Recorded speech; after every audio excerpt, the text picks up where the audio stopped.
할렐루야. 사랑하는 대강의 가족 여러분, 오늘 하루도 하나님의 말씀과 동행하는 삶이 되길 소망합니다.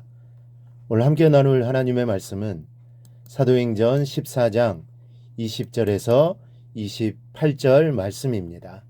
제자들이 둘러섰을 때 바울이 일어나 그 성에 들어갔다가 이튿날 바나바와 함께 더베로 가서 복음을 그 성에서 전하여 많은 사람을 제자로 삼고 루스드라와 이고니온과 안디옥으로 돌아가서 제자들의 마음을 굳게 하여 이 믿음에 머물러 있으라 권하고, 또 우리가 하나님의 나라에 들어가려면 많은 환난을 겪어야 할 것이라 하고, 각 교회에서 장로들을 택하여 금식 기도하며 그들이 믿는 주께 그들을 위탁하고 비시디아 가운데로 지나서 밤빌리아에 이르러 말씀을 버가에서 전하고 아달리아로 내려가서 거기서 배 타고 안디옥에 이르니, 이곳은 두 사도가 이룬 그 일을 위하여 전에 하나님의 은혜에 부탁하던 곳이라.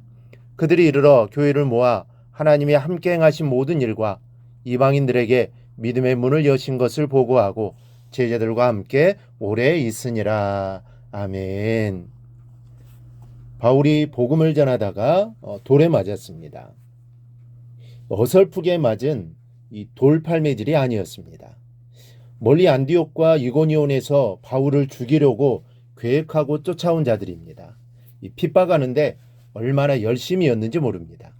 바로 이러한 자들에 의해서 저질러진 일이었기 때문에 이만하면 죽었을 것이라고 오인될 정도로 맞았습니다. 오늘 본문은 바울의 이 모습을 기록하고 있지는 않지만 한번 생각해 보십시오.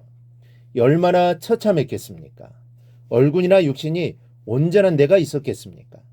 유대인들이 돌로 칠 때는 돌로 치는 자의 머리통만한 돌로 쳤던 역사적 사실로 돌이켜볼 때 바울은 정말 죽음의 문턱을 넘나들었을 것으로 생각됩니다.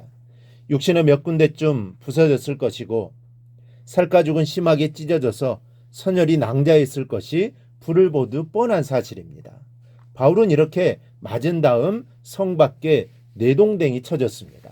그러나 사명이 있고 그 사명을 받들려는 자는 결코 죽지 않습니다. 하나님이 지키시기 때문입니다. 하나님의 일을 다 마치고 사명을 완수하기까지는 하나님이 보호하십니다. 요나를 보십시오. 요나는 사명을 감당하기 싫어서 하나님으로부터 도망했는데도 불구하고, 그래서 물고기밥이 되었음에도 불구하고 하나님이 요나의 생명을 지키셨습니다. 왜냐하면 요나가 감당해야 할 사명이 아직 남아 있었기 때문입니다. 오늘 본문은 돌에 맞은 바울이 하나님의 은혜로 살아난 다음 놀라운 행동을 보여준 사실을 기록하고 있습니다. 바울의 행동을 통하여 함께 은혜를 나누는 시간이 되기를 바랍니다. 첫째는 돌에 맞은 곳으로 되돌아갔습니다. 위험한 곳은 일단 피하려는 게 본능입니다. 차라리 아무리 할 일이 많아도 죽으면 그것으로 만사 끝이기 때문입니다. 일단 살아있어야 후일을 도모할 수 있는 것이 상식입니다.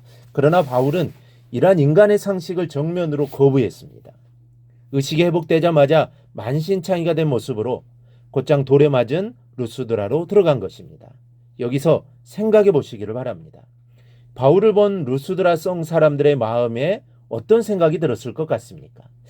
도대체 저 사람이 목숨을 건 저런 행동을 하는 힘은 무엇일까? 어디서부터 나온 힘일까? 아마 생각했을 것입니다.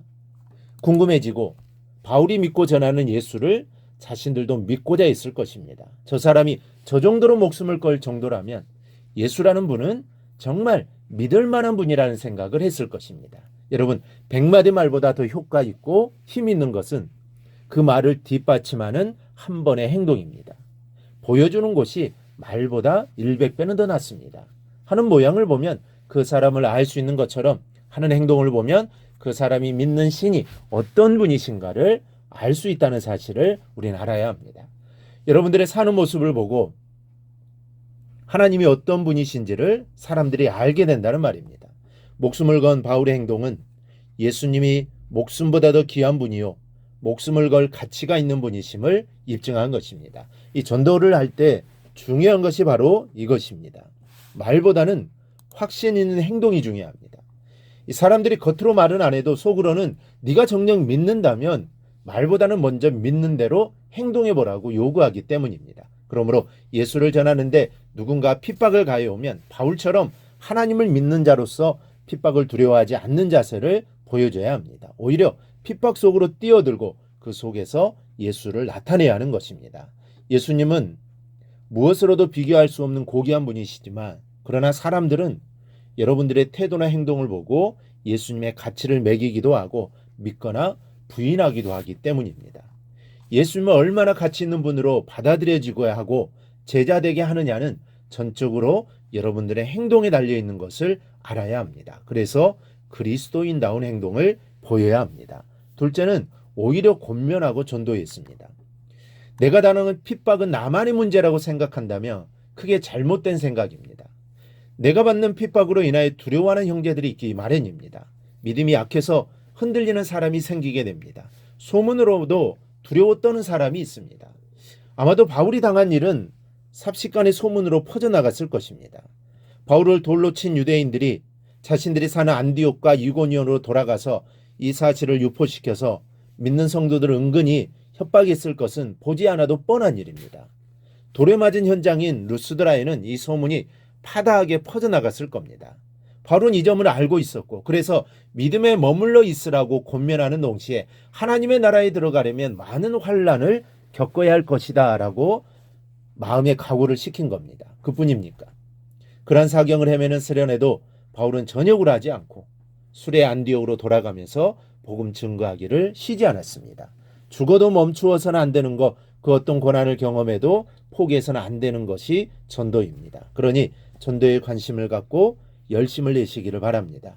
내가 그러한 마음을 가지고 살아가면 하나님이 함께 하실 것입니다. 하나님이 도와주실 것입니다. 오늘 바울이 어려움 중에서도 전도하기를 쉬지 않았듯이 우리도 복음을 전하는 일에 열심을 내는 성도들이 되기를 주님의 이름으로 축원합니다. 오늘 묵상한 말씀을 굳게 잡고 삶으로 실천하며 살아내는 대강의 모든 성도들이 되기를 축복합니다.